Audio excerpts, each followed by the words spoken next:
All right, you know what it is. This is the Big Douglas Show. It is a Scouting Notebook Wednesday. We'll dive deep into what's going on Combine Week.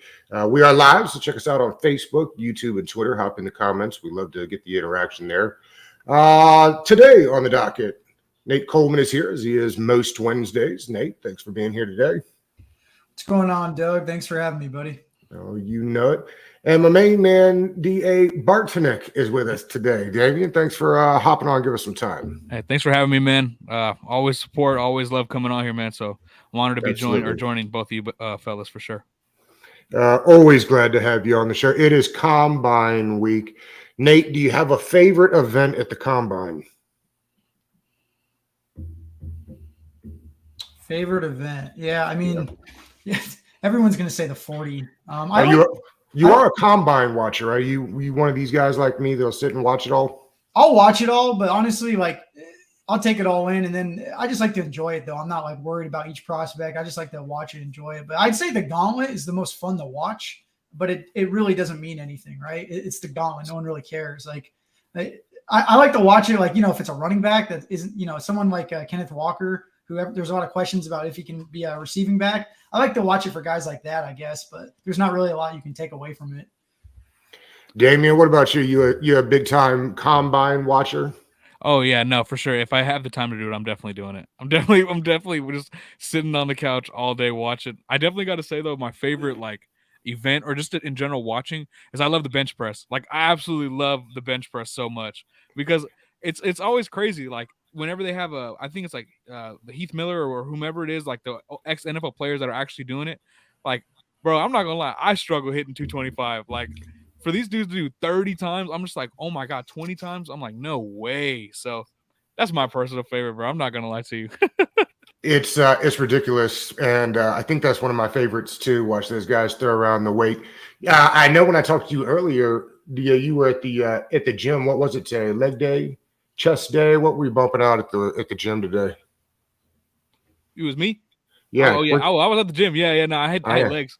Yeah, I hit legs and did a little bit of core, a lot of cardio. Hit the stair stepper, and man, stair stepper took me. It got me today. I'm not gonna lie. The stair stepper won 10-8 today, but overall it was a good day. A lot of calories burned, a lot of sweat, a lot of sauna work. So it was a good day. I feel like the Combine makes us all feel worse about ourselves, like terrible athletes we are.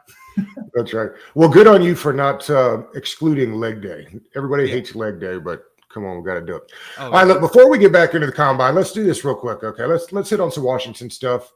I know, Damian, you have opinions on the route they should go quarterback-wise. So we'll continue doing this until they settle the quarterback themselves. We'll get people's opinions, your thoughts, your preference on quarterback moving forward. Okay, so I think everyone will agree that if you have the chance at a Wilson, right? Russell Wilson, you take it, right? No one's going to disagree with that. Correct. In terms of reality, what I think is actually going to happen, what's most realistic, I think it's going to be that low-end starting caliber quarterback, whether it's a Garoppolo, a Wentz, a Bridgewater, and they end up drafting someone at 11. That's what I think is realistic. That's what I think they probably should do. But I think going down the route that some on Washington Twitter believe, like signing a Mariota or Trubisky or even Jameis Winston, who I know is kind of making some waves right now. Shout out to Mark Bullock, did a great piece on him. I still have my pretty serious reservations on that, but I don't think that's a good route to take. I think the best route to take, which is also the most realistic, is adding that Garoppolo, that Wentz, that Bridgewater quarterback for a year, because I think they have a high enough floor and can raise the floor of this team of winning 9 games, 10 games, buying your rookie time to develop, and ultimately going with that, rookie the following year. I think that's what I would personally do. But honestly, Big Doug and Nate, I got to tell you this as well. I'm probably in the minority here. If Kenny Pickett's at 8 or 9, I'm definitely interested in potentially moving up for him. I believe in him, not as being the guy that can, outduel Patrick Mahomes, right? But I think he has such a high floor that Washington's in a position where you don't have time to take risks, and you need someone, if you're going to have a young quarterback that can play right away, I think Pickett can be that guy for you, man. So that's kind of where I'm all at. I know I kind of went a little bit long there, but that's just where I'm sitting here with this Washington quarterback situation. So then that is QB1 on your board, and you have no problem trading up for him. No, that's QB1 on my board, and I would trade up not to 5 or 4, but 8, 9, yeah, I probably would.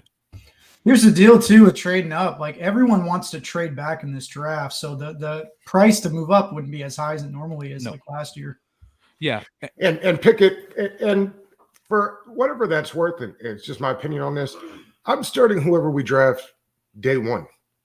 I'm not necessarily a go like if Pickett's ready in a West Coast offense right now, then let's dial it up and go win football games and do whatever it takes to make him successful. If it's Corral or Malik Willis, I'm doing the same thing. I mean, I guess I just can remember too easily when the Shanahans built an offense for Robert to make it work because they didn't want to wait a year. And I don't know that you have to wait a year. It wouldn't be me. If I were drafting a quarterback this year, I would not be signing a Winston or a Mariota or a Trubisky. No, I guess I'd put that money into signing, say, a Mike Williams or whoever you like wide receiver that way, that talent. If I'm drafting quarterback, man, I want him starting day one. Now, I don't know that I'm even thinking about that. I think the crop next year is so much better. I'd be inclined to try to kick it a year. But that's my thought. If I'm drafting a rookie this year, if I'm drafting a rookie next year, like, let's get it going and put him in the game. Yeah, I think right before I kick it to Nate real quick, I think I agree with that 100%. I think when you talk about starting a rookie right away, there's some options here that I don't think can. I personally don't. I'm not a believer in. Like Corral, for example. I mean, I would assume 60 to 70% of his dropbacks were RPO. Like that's just what he did. Like of his, And I know some people are like, oh, well, Washington, they can run RPO a lot, blah blah blah. In the NFL, 70% of your offense will not be RPO. I mean, last year, Taylor Heineke, 34% of his dropbacks, it was the third highest in the NFL, involved play action. Now, I don't know if they Pro Football Focus splits between RPO and play action, but just kind of giving you a broad perspective here, you have guys like Tua Tagovailoa that ran 40% of play action dropbacks, Lamar Jackson at 35%. And quite frankly, I don't know if Corral can get up to speed like that. If Scott Turner, the guy who a lot of people have questions about, can really form an offense for a quarterback that honestly has trouble going past the first read. If we're being totally honest, doesn't really do well throwing with anticipation. And even with a guy like Malik Willis as well, kind of moving on. I like Malik Willis a lot, but I don't think he can start immediately. He's my QB2, but I think there's so much room to grow right now that I think starting him could honestly look a little rough out there. I think I tweeted this when Green Bay played Kansas City. I said, I think Malik Willis would look like this if you threw him in immediately. That's just where I stand. It's incredible the value of the position. Mm-hmm. And I think really that the end of the Chiefs-Bills game like totally reset the way we look at these things. When those gentlemen put up whatever it was, 28 points in 2 minutes, it made you realize you've got to be premier at the position to succeed. And that's that's the only problem with some of these guys in this class is, to me, I don't see Bentley on any of these guys. You know what I mean? Like me and Michael Haas were talking about this earlier today. I'd prefer, if we're going to swing now, I think you should be swinging until you hit on a guy, right? But I don't want to swing just to swing. So if all these guys are, I don't know, put them in car form. If there's a couple of Hondas in here and a couple of Benzes in here, that's great. But I mean, and Nate, this is how you feel, right? I mean, particularly if you're going quarterback round one, like you should be that guy. You should feel like he's a game changer, right? Yeah, I mean, first thing is like there's no real correlation between sitting and being successful. Like everyone points to, Mahomes or Aaron Rodgers, but we forget about the Jordan Loves. We forget about the guys who never even get a chance to start because they're so bad. So I think it's better for a rookie to get in there, take his licks, get those reps, especially those first team reps in practice and minicamp. That is so valuable for a rookie. And that's something that, Taylor Heineke didn't get last year. That's something that Dwayne Haskins didn't get before that. And you can see that with reverberating effects because they don't get those reps. Because if you're the backup, you don't get any reps, basically. You're sitting there most of the part, just working on the game plan. But yeah, I don't feel strongly about any quarterbacks in this draft. I thought after I studied them a lot more, I would. I thought there'd be like a guy who really sticks out, but all of them have so many flaws. I mean, even Pickett, people love Pickett, and I understand like maybe he does have the highest floor, but he's a dude who struggled for 4 straight years. He had one of the easiest schedules in all of college football, and only 15% of his passes went against top 50 defenses. So the majority of his body of work have been against subpar defenses, and he's struggled. So like he's the best of the bunch, but that's really not saying much. And then you can just go down the list after that. I mean, they all have some sort of wart. I mean, Malik Willis, like you talk about his ceiling, he has an amazing ceiling, but if you can't play in the drop back game in the NFL today, most of your throws come out of the drop back. Like we always see the off platform throws. We see the off script plays. That's a small like minority of all the plays you run. And if you can't do the basics, like in college at Liberty, it's crazy for me to project that into the NFL. Maybe he'll be like Josh Allen. He'll be the outlier, and he has the talent to do something like that. But I don't know. I feel like it's such a risk to take to expect him to make that giant leap. But I do feel like in the Senior Bowl, he showed a little bit, right? Like that was supposed to be hard for him because you're going to a pro style, and he looked comfortable there. Now, first of all, none of the quarterbacks at the Senior Bowl stood out. That was the story. You kept hearing like, oh, Malik Willis stood out. Really, none of them did themselves any favors. Like no one was really surprised by anything that happened. It's still jumbled at the top. Every team has a different quarterback one, and I don't think we're going to know for sure until the draft happens. But yeah, it'll be interesting to see. The other thing is like free agency is first, right? So we're going to know their plans once the draft starts because we're already going to have that veteran quarterback if they go that route. So that's going to open up things, and we're going to be able to tell a lot more from there. I popped that Marcus Edelin up because it's always amazing people. And I'm on the record as a Turner guy, but people hate on Scott Turner, and I don't understand what there is to even be looking at. Right? I mean, you've asked this guy to come up with offenses that cater to a guy that they had never planned on starting. Right? And people say it to me all the time. They're like, "Why didn't they roll out?" Well, how come they did roll out? Why did the offense use a lot of rollout when Taylor Heineke wasn't the quarterback? It makes me feel like he probably wasn't good throwing on the run. So I don't know. The Scott Turner hate I always find odd just because what has he had to work with that you say to yourself, well, he had such and such and couldn't make it happen. So, he stinks. Yeah. So, no, I'm right there with you because I think I'm not going to curse on your show, but you can't expect him to make chicken salad out of chicken S every single week. And right. Washington hasn't had a starting caliber quarterback for the last 3 years, probably 4, before Alex's injury. And I like Alex in 2018. I mean, we have questions about that too. So you can't sit here and say, oh, Scott Turner's not this, he's not that, when you're dealing with such a limited quarterback, man. The most important position on the field is extremely limited. Like, especially with them, when they want to run those air Creole concepts or they want to, push the ball down the field. You can't do that when your quarterback's just not talented enough to do that. Like, I'm sorry, and that's a really big chunk of the offense. Like, don't even get me started on that, man. Let's switch off quarterbacks. But before we do, Damien, give us your prediction on what will actually happen quarterback wise this offseason.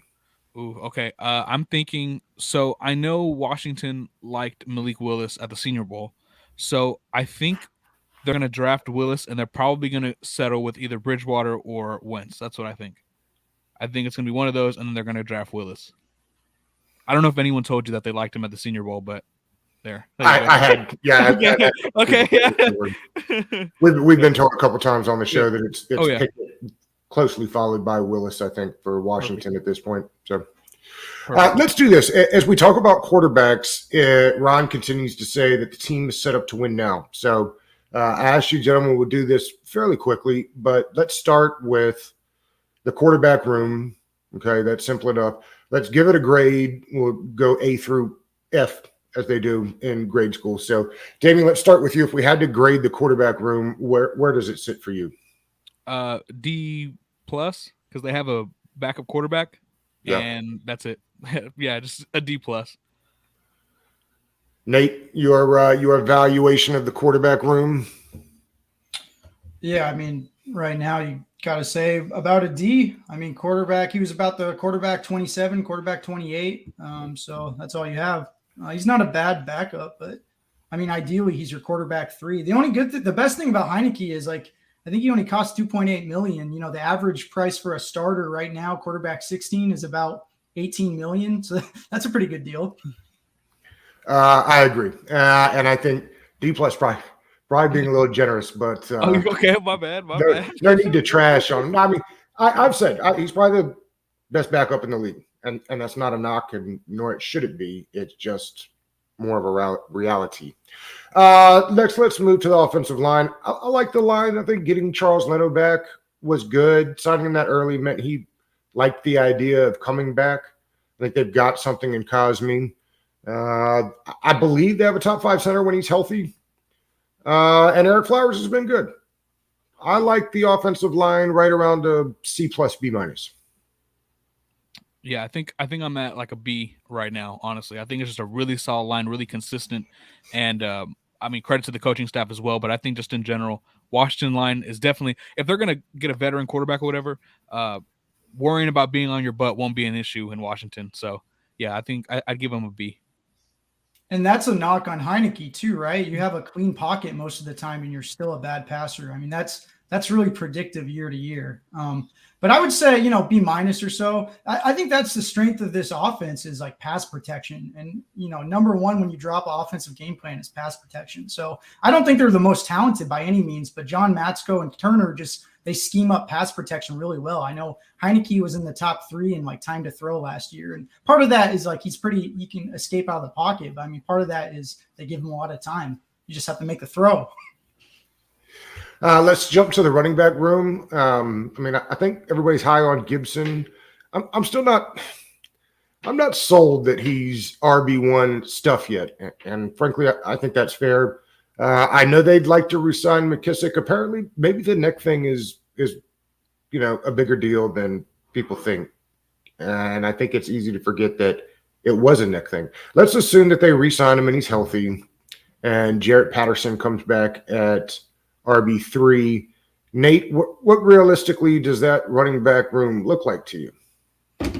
Yeah, so Gibson to me is just a league average starter. I think people like they worry so much about the fumbles and the injuries, and they don't focus on how, running is all about run blocking. That's where it starts with. It's not really the running back who does that much, to be honest. I hate to say it. We had great run blocking this year, and he was still one of the most inefficient backs in the league. He's not creating yards over expectation. He's not breaking any big runs. How often have we seen it be like a shoestring tackle away from taking it to the house? But at the end of the day, he's not creating those big plays. So to me, he's a guy who can break tackles, create yards after contact, blah, blah, blah. But he's not a good pass catcher, right? He doesn't run smooth routes. He's not very good in pass protection. That's why. Which I don't understand, because that was the whole point of having him. Well, listen, people are like, he played receiver in college. Just because you played receiver in college, it doesn't mean you were good. What happened at Memphis is he was back to receiver because there were better running backs on the roster. And then they had those running backs were better receivers too. Like Kenneth Gainwell, just as good a back, much better receiver than him, much smoother routes, way more efficient in college. I mean, there's so many good running backs. They had Tony Pollard, they had Henderson, they had a lot of guys, man. So I think people just misunderstood. Like Gibson is a great athlete for his size, but it doesn't necessarily make you a good receiver just because you did it in college because you got moved there. There's a big difference. Yeah, I think I see where y'all are coming from. I have it like a C plus probably too. I actually wrote a piece 10 weeks ago titled "Is it time to worry about Antonio Gibson?" And I looked into some numbers. So up to that point, he only faced 8 or more defenders in the box on only 19% of his carries, which is pretty low for the volume that he has. He had a -3 in terms of rushing yards over expectation. And I think overall, I am a little bit worried when you look at the analytic, aspect. There is some things to worry about, but the fumbles too. I mean, that's a big thing you got to worry about too. You got to look at, because it don't matter how good you are, how talented you are. If you can't protect the football, I mean, what good of a running back are you really? You know what I mean? So I agree with you. I echo what y'all say. I think right now, just in general, Washington just needs so much juice, and we're going to talk about it, I'm sure, later in the show. Well, I was going to say, let's actually use this exercise as a way to get in some of the draft picks. So tell me a couple of running backs that you like in this draft to kind of put in the room. We could talk about it that way. Yeah, so one that I really liked was Dameon Pierce. I know he had a pretty solid Senior Bowl. He had a couple of drops in the receiving portion of practice and stuff like that, but I think he was really, really solid as a runner. He had one really good rep. I forgot who it was against as a pass blocker. It was just a one-on-one drill with everyone kind of crowded around, and he held his own really well. Right now, he's projected in Pro Football Focus to go 4th in the 4th round. So I think that's one running back I really, really have a lot of interest in personally. I think another one that I like too is Rachaad White, I believe I think it's Arizona State. That's a really another solid one to pair in general too. I just think Washington, they need someone with either some juice or someone that's just a completely different body type, body archetype to really kind of change it up a bit in their running back room. So it's kind of where I stand so far. Yeah, I'm right with you. I'm right with you. People are talking about like we need a big thumper to go with Gibson. I think Gibson really plays that role, to be honest. That's kind of what he's good at, is yards after contact. I think what they need is a home run threat. You know, they need a guy with juice, like you were saying. I wouldn't spend a day 2 pick on a running back, obviously. But, you know, day 3, there's guys you can still get with juice. I think of like Elijah Mitchell last year, or even a guy like James Robinson the year before that wasn't even drafted. You can find these guys with juice. And I do like White a lot. I think he's a good route runner. He's explosive after the catch. He reminds me a little bit of like David Johnson light. I don't want to say like David Johnson, but you know what I mean? Yeah. I mean, running back's a concern for sure, but you can always find backs. So it's not a position I really stress too much, because you find like Jared Patterson off the street, like undrafted dude, and he rushes for over 100 yards, you know, when he gets a chance. I find it interesting. The only reason I asked, and the one reason I wanted to kind of do this was I think a lot of people just assume, they got McKissick and Gibson, and, you know, fantasy loves Gibson, and they've got an A+ running back room, and, you know, not so fast as they say. Let's look at the wide receivers next. Let's assume that they bring DeAndre Carter back and not Cam Sims. Terry McLaurin, first of all, a lot of people are saying he'll get a big contract. I know they'd like to give him a big contract. I'd be stunned if he signed a new contract this year. So to all those folks, assuming he's going to get paid and a big deal, I think he will get both, but not this year. So, I mean, to me, this is one of the position groups, assuming Curtis Samuels is healthy. And I don't know, my brother tells me all the time that he's injury prone, but I think other than last year and like 1 year, 3 years ago, it really wasn't all that bad. So assuming that's where you start, I mean, they got to add weapons, but where do you see the room shaking out? How do you like it? I think right now I have Washington's wide receiver room too at like that C+ range. Because I mean, with someone like Terry McLaurin, how much, you know, how high of a grade, how high of a curve are you giving him? You know what I mean? Right. Curtis Samuel, I think if he can stay healthy, like you mentioned, it hasn't really been an issue throughout his career, but if he can stay healthy, I really like him a good bit. I really like De'Ami Brown last year coming out. I've literally tweeted, I said, it's crazy how he's wide receiver 6 or 7 this year because he's so good. So I think with another quarterback, I think he can kind of make something happen there. I think overall, Washington, again, like I mentioned with the running backs just in general, they need someone with juice really after the catch. That's what I'm really looking for. That's what I've really been watching when I'm, looking at these guys in the draft. And there are a couple guys I have my eye on personally. If you want me to, yeah. So I like David Bell a lot in the second round. I think at the Z, he is just what you need, man. When it comes to yards after the catch, when it comes to just being that threat at all 3 levels of the passing game, I think he's there. I also like Wan'Dale Robinson, and he's someone that I'm really going to be watching out for because he's not talked about a lot. And I think he's a really, really impressive player as well.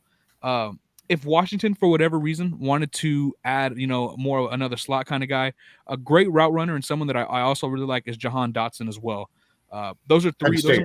Yep. Yeah, those are 3 guys that I personally really, really like. And, I'm sure some people want more of an outside guy. I personally, Curtis Samuel is probably best in the slot. But I think right now, Washington can't operate from a position of sitting on their hands and saying, okay, well, we're fine with what we have. No, they need to get impact players regardless of the position they play, in my opinion. So those are kind of my big 3 right now that aren't first-round prospects at this moment.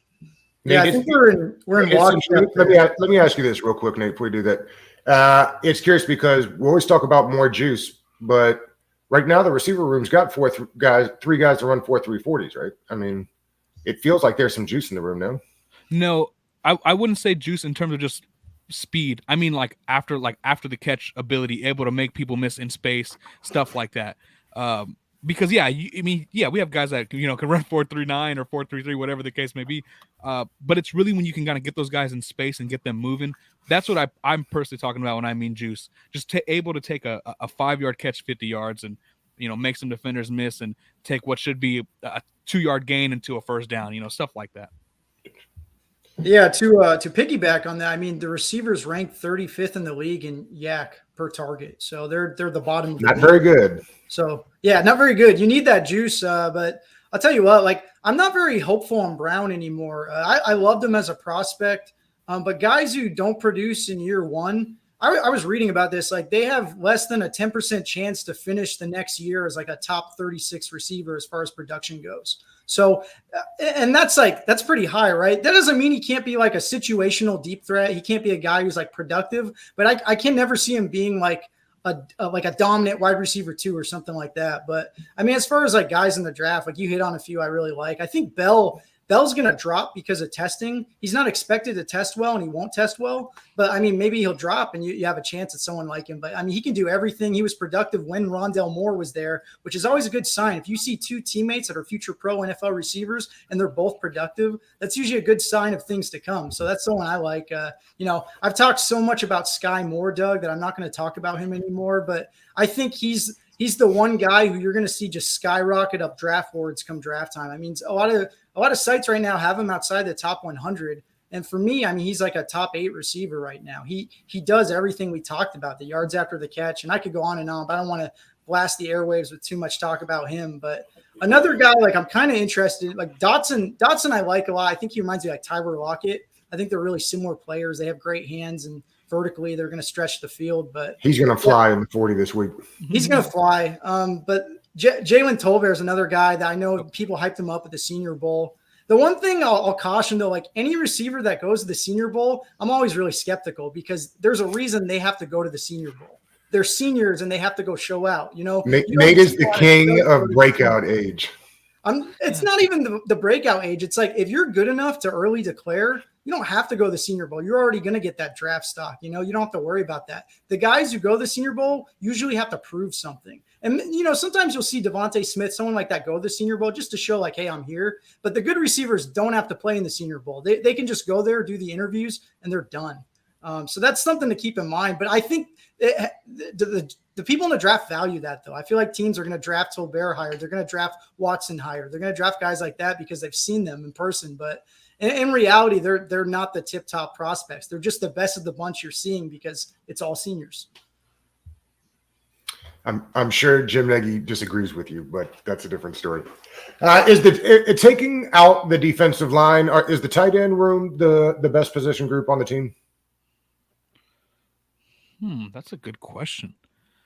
I mean, to me, John Bates has C+B range. Yeah. If Logan Thomas comes back healthy, to me, he's got A range. I mean, is Logan Thomas trending towards an A tight end? Yeah, I think. And then whoever, pick your poison on the third one, right? It doesn't matter. That's an intriguing take. I honestly haven't even thought about that, but I would.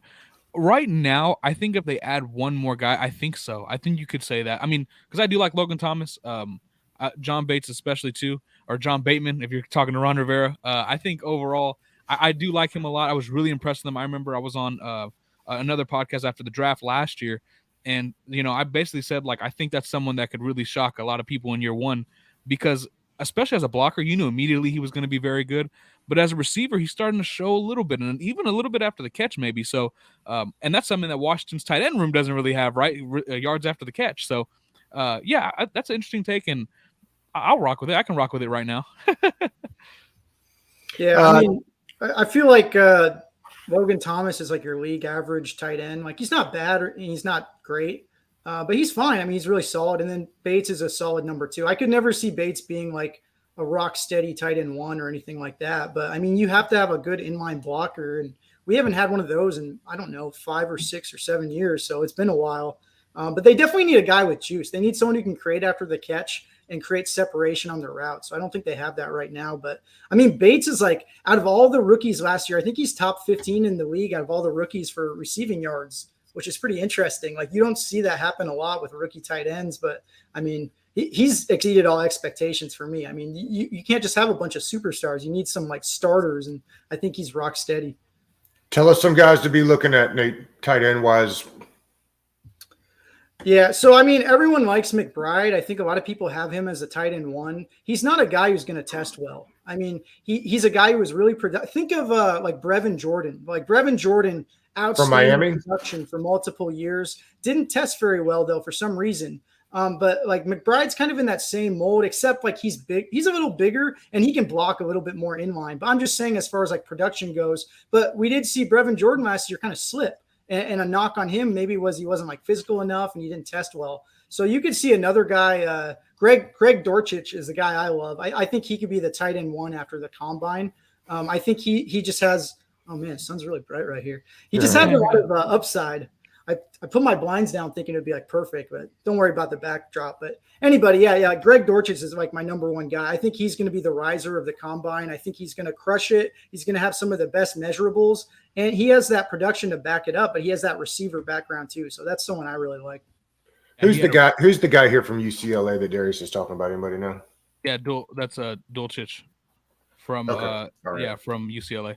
Yeah, he had a really good Senior Bowl. There was that one play that kind of went viral was when Malik Willis did that rollout, kind of threw off platform, off play action, and then Dulcich, it was a dime and Dulcich caught it. And I know everyone went crazy. They're like, man, he's had a good Senior Bowl, blah blah blah. So I echo that one for sure. I think for me, Isaiah Likely's probably the guy. We talk about juice. We've talked about juice 100 times. Apple juice, orange juice. They need something, right? And Likely's been a guy that he forced the 9th most missed tackles last year among tight ends. He had the 5th most deep catches last year. He's, in terms of being a receiver, just a true wideout. I think Likely's probably going to be one of your better options if you're looking for someone that can provide that spark that you actually need. And plus, I mean, that's a guy you'll probably get on day 3 as well, just like Bates last year. So that's kind of one guy I'm really keeping an eye on.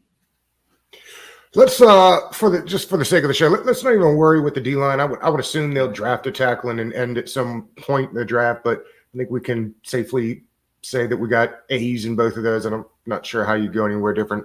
Is the cornerback room the worst of the group? I don't think so. I don't think so. I am worried about William Jackson III coming into next year. I actually really liked Benjamin St-Juste last year. I think Kendall Fuller's a solid player as well.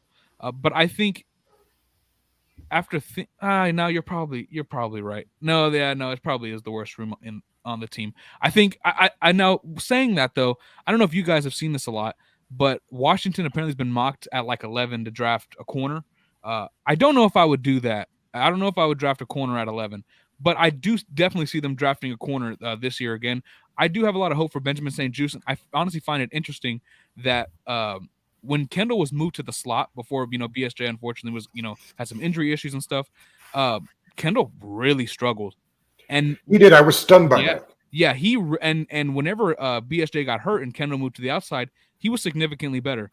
Well, what are you going to do? You have basically 3 perimeter corners. You know what I mean? Like, it's basically what you have right now. Yeah. And that's going to be an issue, right? Like, they're going to have to address that at some point.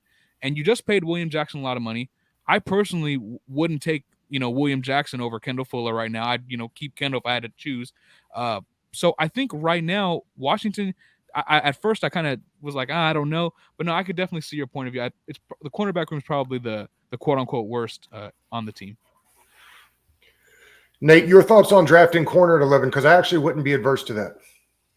Yeah, I mean, it's a premium position, so I'm always for it. I always want to draft quarterback, edge, offensive tackle, wide receiver, cornerback. I mean, those are the positions I care about in round 1. But I don't think the cornerback room is bad. I would say they're like, B-, something like that. Yeah, okay.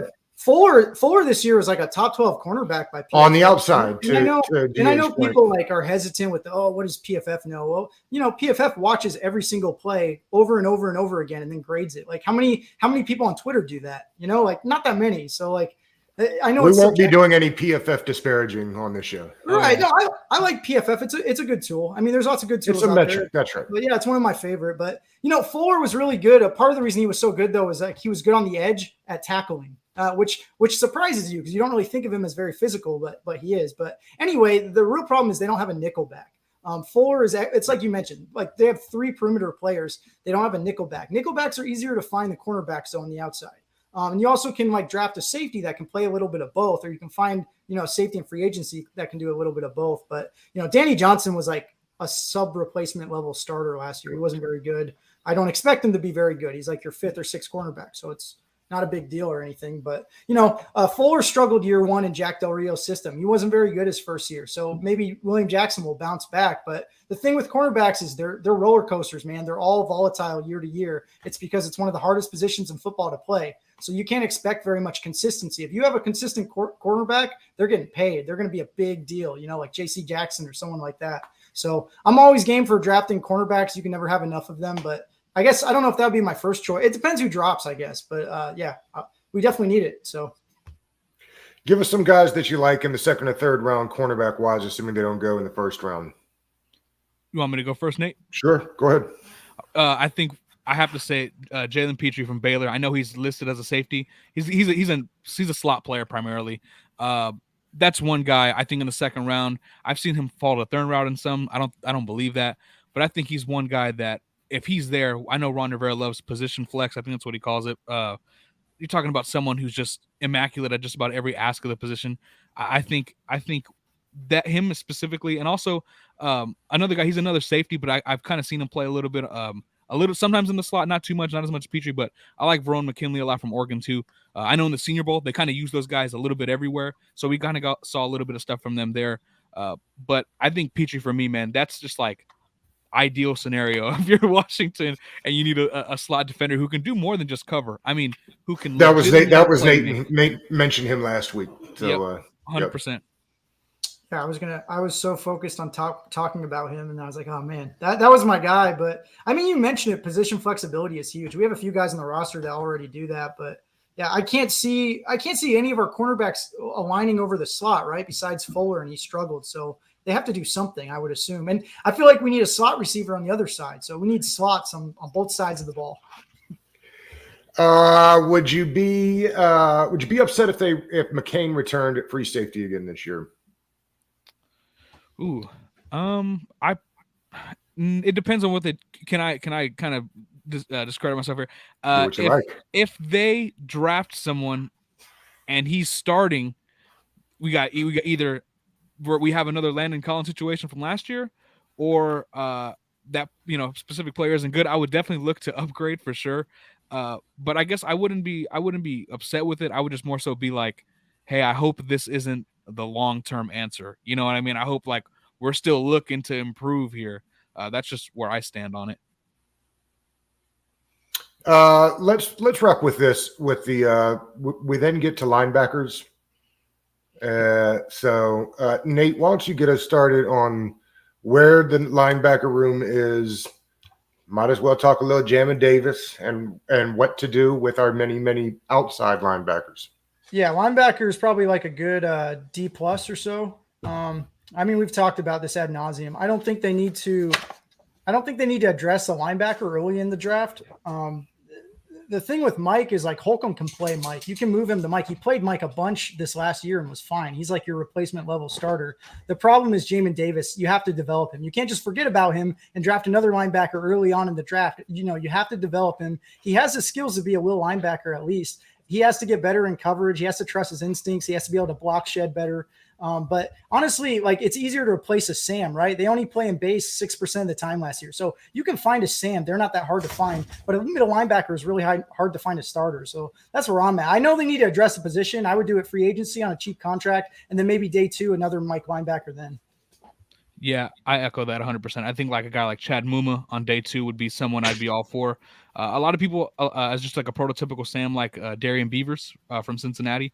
I think in general, I have the same grade, D+ or D-. What did you say? D+, D-? I'm with that all the way. It's interesting too, speaking about Jamin Davis, that the article that I wrote the day he got drafted was he comes into the NFL looking to fill a role at will linebacker for Washington, and they didn't do that, right? They expected to throw him basically into the fire and play this specific role that he wasn't very, familiar with, comfortable with in college, let alone at the NFL level. And quite frankly, it's really disappointing a little bit because you would not have expected that, right? From 2 former linebackers to do that. And I think right now with Jamin Davis, I'm not out on him. He's another guy that I actually really liked too. Last year coming out of the draft, I had him as like a 3rd round prospect. Ultimately said, hey, if they get him in the 1st round, they must have saw something, right? But right now, yeah, I think you have to develop Jamin. That's another reason why it's another conversation for another day. But why, like, I wouldn't be so with restructuring or keeping Landon Collins because he's just priority wise, he's just not there for me. But yeah, I think overall, Mike needs to happen. Whether it's the draft on day one or free agency, they got to do something. Yeah, it'll be interesting because basically they're asking Jamin Davis and Landon Collins to do the same thing, right? I mean, that's kind of how they've used Landon, and I would assume Landon's back. Yeah, I don't know that they save enough money to just move on from him, particularly with the point that you guys made it with the slot. I mean, he's not necessarily a slot corner, but when they put out that many safeties, he can kind of fill that area. So I'll be interested to see what they do there. I think he's back. Yeah. Well, I mean, I think we kind of ran through that was an interesting way of doing that. Damian, I know you are a busy man. Tell the folks where they can find you, what you got coming up next. Yeah, y'all can find just me on Twitter at DA Bartonik, at DABARTONEK. I write about Washington for Rigo's Rag. I cover the Spurs for Pounding the Rock. I cover Tech State Sports for the Project Spurs Network. So if there's anything y'all like what I said or whatever y'all think I'm dumb, just feel free to holler at me and we can have a dialogue. So I appreciate you for having me, brother. It means a lot to me. Absolutely. Always learn something new when you're by. And Nate, we'll see you next week, bud. All right, sounds good. He also has good kicks. You didn't talk about the game, but that's important. Yeah, man, the shoes mean a lot to me. I actually, this is just as humble as I can say it. I recently gave away about 45 pairs of shoes to the Austin State Hospital. So, yeah, if you're seeing this, do something good. Love someone today. It means a lot to everybody. What a beautiful way to end the show. Now I'm going to go gather some stuff up and donate. I know, I feel benevolent just listening to you. All right, fellas, thanks.